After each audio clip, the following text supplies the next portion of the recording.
రేపు సిట్ విచారణకు హాజరు కానున్నారు గులాబీ బాస్ కేసీఆర్. హైదరాబాద్ నందినగర్ నివాసంలోనే విచారణకు హాజరు కావాలని నిర్ణయించారు. దీనికోసం రేపు ఉదయం ఎర్రవెల్లి ఫామ్ హౌస్ నుంచి హైదరాబాద్ కు రానున్నారు. కేసీఆర్ కు సిట్ నోటీసులు ఇవ్వడంపై బీఆర్ఎస్ మండిపడుతోంది. రేపు రాష్ట్ర వ్యాప్త నిరసనలకు పిలుపునిచ్చింది. రేపు ఉదయం తెలంగాణ భవన్ కు పెద్ద ఎత్తున కార్యకర్తలు తరలి రానున్నారు.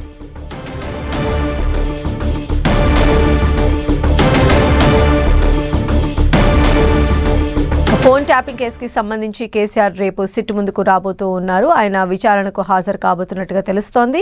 హైదరాబాద్ నందినగర్ ఆయన నివాసంలోనే విచారణకు హాజరు కావాలని కూడా నిర్ణయం తీసుకున్నారు.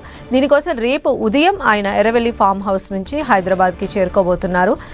కేసీఆర్కు సిట్ నోటీసులు ఇవ్వటం పైన మరోవైపు బీఆర్ఎస్ శ్రేణులు కూడా పెద్ద ఎత్తున నిరసన వ్యక్తం చేయాలని చెప్పి భావిస్తూ ఉన్నాయి. రాష్ట్ర వ్యాప్త నిరసనలకు కూడా ఇప్పటికే పిలుపునివ్వడం జరిగింది. రేపు ఉదయం తెలంగాణ భవన్కు పెద్ద ఎత్తున కార్యకర్తలు కూడా తరలి రాబోతూ ఉన్నారు.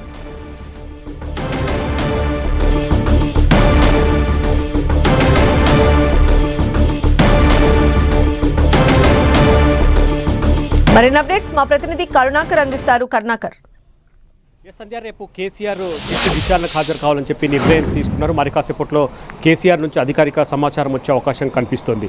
ఎటు కేసీఆర్ రేపు నందినగర్ నివాసంలో సిట్టు ముందు విచారణకు హాజరవుతున్న నేపథ్యంలో రాష్ట్ర వ్యాప్తంగా ఆందోళనకు పిలిపించింది. ప్రధానంగా కేసీఆర్ను కక్షపూరిత రాజకీయాల్లో భాగంగానే ఫోన్ ట్యాపింగ్ కేసులో నోటీసులు జారీ చేసి విచారణకు పిలుస్తున్నారని చెప్పి ముందు నుంచి కూడా బీఆర్ఎస్ పార్టీ ఆగ్రహం వ్యక్తం చేస్తుంది. దాంతోపాటు సిట్టు నోటీసులు ఇచ్చిన తీరును కూడా బీఆర్ఎస్ పార్టీ పెద్ద ఎత్తున తప్పుపడుతుంది.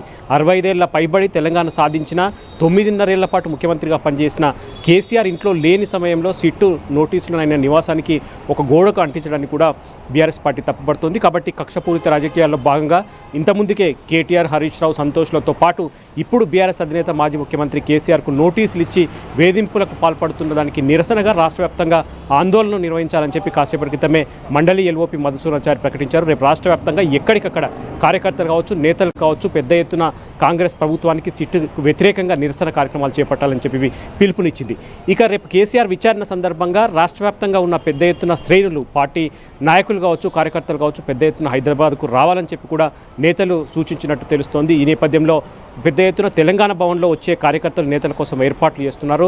తెలంగాణ భవన్కు వచ్చే కార్యకర్తలు, నేతల కోసం దాదాపు 3,000 మందికి పైగా భోజన సౌకర్యాలు కూడా ఏర్పాటు చేసేందుకు నాయకులు ఇక్కడ ఏర్పాట్లు చేస్తున్న పరిస్థితిని మనం చూస్తున్నాం. కాబట్టి రేపు రాష్ట్ర వ్యాప్తంగా నిరసనలకు పిలుపునివ్వడంతో పాటు కేసీఆర్ విచారణ సందర్భంగా ప్రభుత్వానికి వ్యతిరేకంగా ఆందోళన, నిరసనలు చేపట్టేందుకు పెద్ద ఎత్తున హైదరాబాద్కు కార్యకర్తలు, నేతలంతా కూడా తరలి వచ్చే అవకాశం కనిపిస్తోంది. ఈ నేపథ్యంలోనే కాసేపటి క్రితం ముఖ్యమైన నేతలంతా కూడా ఈ తెలంగాణ భవన్లో ఏర్పాట్లను కూడా పరిశీలించిన పరిస్థితిని మనం చూస్తున్నాం. కాబట్టి మొత్తం మీద కేసీఆర్ సిట్టు విచారణకు హాజరవుతారా లేదా, ఎందుకంటే కేసీఆర్ ఫామ్ హౌస్లోనే విచారణకు హాజరవుతారని చెప్పినప్పటికీ కూడా సిట్టు ఆయన విజ్ఞప్తిని పరిశీలనలోకి తీసుకోలేదు. ఖచ్చితంగా నందినగర్ నివాసంలోనే విచారణకు హాజరు కావాలని చెప్పి రేపు మధ్యాహ్నం 3 గంటలకు అందుబాటులో ఉండాలని చెప్పి సిట్టు నోటీసుల్లో పేర్కొంది. ఉదయం నుంచి కొంత తర్జన భర్జన కొనసాగింది. న్యాయ నిపుణులతో కావచ్చు, కేటీఆర్, హరీష్ రావుతో కావచ్చు, కేసీఆర్ చర్చలు జరిపిన తర్వాత చివరికి ఒకవైపు సిట్టు నోటీసులు కావచ్చు, లేకపోతే విచారణ జరిపే ప్రాంతం పైన ఒకవైపు కోర్టును ఆశ్రయించాలని చెప్పి నిర్ణయం తీసుకున్నప్పటికీ కూడా చట్టం, న్యాయంపై ఒక విధమైన గౌరవం ఉంది. కాబట్టి ఖచ్చితంగా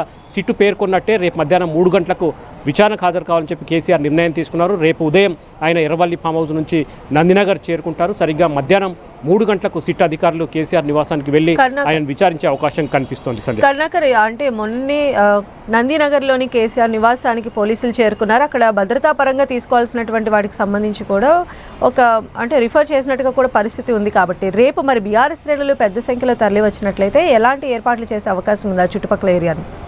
ఖచ్చితంగా మనం చూసాం సిట్టు విచారణ సందర్భంగా అంతకుముందు హరీష్ రావు కావచ్చు, కేటీఆర్ కావచ్చు, ఇద్దరు కూడా జూబ్లీహిల్స్ పోలీస్ స్టేషన్లో సిట్ విచారణకు హాజరైన సందర్భంగా పెద్ద ఎత్తున నాయకులు, కార్యకర్తలు తెలంగాణ భవన్కు రావడం, ఆ తర్వాత సిట్ విచారణ జరుగుతున్న జూబ్లీహిల్స్ పిఎస్ కూడా వెళ్ళి అక్కడ పెద్ద ఎత్తున నిరసనలు, ఆందోళన వ్యక్తం చేసిన పరిస్థితిని మనం చూస్తున్నాం. ఇప్పుడు నేరుగా బీఆర్ఎస్ అధినేతకే సిట్టు నోటీసులు ఇచ్చింది, రేపు విచారణ జరగబోతుంది. కాబట్టి ఖచ్చితంగా రాష్ట్ర వ్యాప్తంగా ఉన్న అన్ని ప్రాంతాల నుంచి కార్యకర్తలు, నేతలు వస్తారని చెప్పి బీఆర్ఎస్ పార్టీ భావిస్తుంది.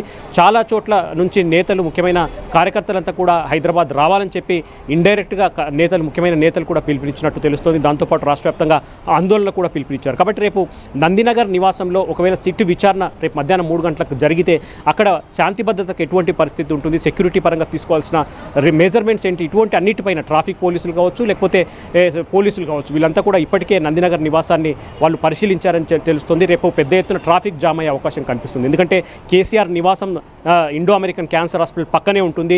అది చిన్న రోడ్లు కూడా కేసీఆర్ నివాసానికి దారితీసే రోడ్లు కూడా చాలా చిన్నగా ఉంటాయి. కాబట్టి అక్కడ పెద్ద ఎత్తున ట్రాఫిక్ అంతరాయం ఏర్పడే అవకాశం కనిపిస్తుంది. పెద్ద ఎత్తున కార్యకర్తలు, నేతలు వస్తే అక్కడ ఈ శాంతి భద్రతల సమస్య కూడా తలెత్తే అవకాశం కనిపిస్తుంది. రాష్ట్ర వ్యాప్తంగా ఆందోళనకు పిలుపునిచ్చారు. కాబట్టి హైదరాబాద్లో కూడా ఎక్కడికక్కడ నిరసన ఆందోళనలు కార్యకర్తలు తెలిపే అవకాశం కనిపిస్తుంది. కాబట్టి పోలీసులు కూడా దీనిపై ప్రత్యేకంగా దృష్టి సారించారు. ఇక బీఆర్ఎస్ పార్టీ కూడా తమ నేత, బీఆర్ఎస్ అధినేత కేసీఆర్కు మద్దతు తెలిపేందుకు వచ్చే నేతలు, కార్యకర్తలందరికీ కూడా ఎటువంటి అసౌకర్యం కలగకుండా తెలంగాణ భవన్లో వాళ్ళందరికీ కూడా భోజన ఏర్పాట్లు కూడా చేస్తున్న పరిస్థితిని మనం చూస్తున్నాం. సంధ్య, రేపు ఎప్పుడు ఎర్రవల్లి ఫామ్ హౌస్ నుంచి కేసీఆర్ బయలుదేరే అవకాశం కనిపిస్తుంది?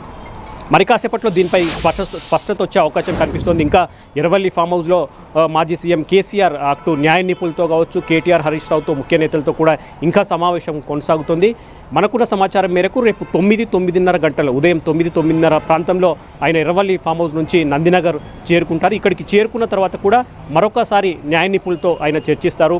ఎందుకంటే ఇప్పటికే కేటీఆర్, హరీష్ రావు, సంతోష్ ఈ ముగ్గురు కూడా సిట్ విచారణ ఎదుర్కొన్నారు. దాదాపు ఒక్కొక్కరు 7 గంటలకు పైగా విచారణను ఎదుర్కొన్నారు. కాబట్టి సిట్ ఎటువంటి ప్రశ్నలు అడుగుతుంది, విచారణ సందర్భంగా ఏ అంశాలను లేవనెత్తుంది, ఇటువంటి అంశాలన్నింటినీ ఇప్పటికే కేసీఆర్ తెలుసుకున్నారు. న్యాయ నిపుణులతో కూడా సంప్రదింపులు జరిపారు. కాబట్టి రేపు 9-9:30 మధ్య ఆయన ఉదయం నందినగర్ నివాసానికి చేరుకుంటారు. మధ్యాహ్నం 3 గంటలకు సిట్ విచారణ ఎదుర్కొనే పరిస్థితిని మనం చూస్తున్నాం. సంధ్య, అయితే అంటే పోలీసులు కానీ ఇటు సిట్ అధికారులు కానీ అంటే ఎలాంటి ప్రణాళికలు రచిస్తున్నారని మనం అనుకోవచ్చు అంటారు కరుణాకర్ రెడ్డి?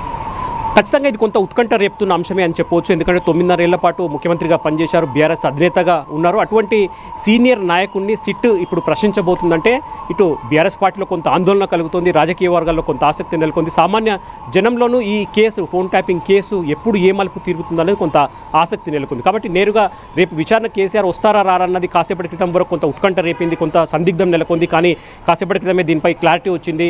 కేసీఆర్ ఈ విచారణకు హాజరవుతారని చెప్పారు. కాబట్టి పోలీసులకు కూడా ఆ మేరకు సమాచారం ఉంది. ఇటువంటి నేపథ్యంలోనే ట్రాఫిక్ పోలీసులు కావచ్చు, మామూలు పోలీసులు కావచ్చు, ఇప్పటికే కేసీఆర్ నందినగర్ నివాసాన్ని సందర్శించారు.